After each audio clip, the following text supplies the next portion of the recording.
28వ பாசனம். கரவைகள் பின் சிந்து கானம் சேருந்தோன்போம்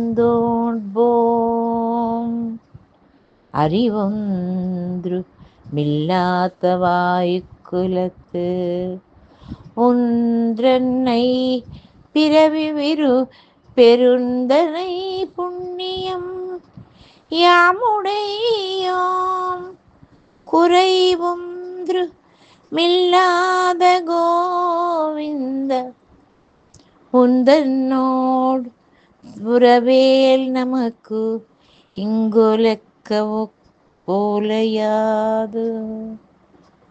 அறியாத பிள்ளைகளோதோ அன்பினால் உந்தன்னை சிறு பேரலன் சித்தவம் உன் சீரியருளாதே இறைவா நீ தாராய் பறை ஏலோ ரெம்பாவாய் ஆண்டாள் திருவழிகளே சரணம்.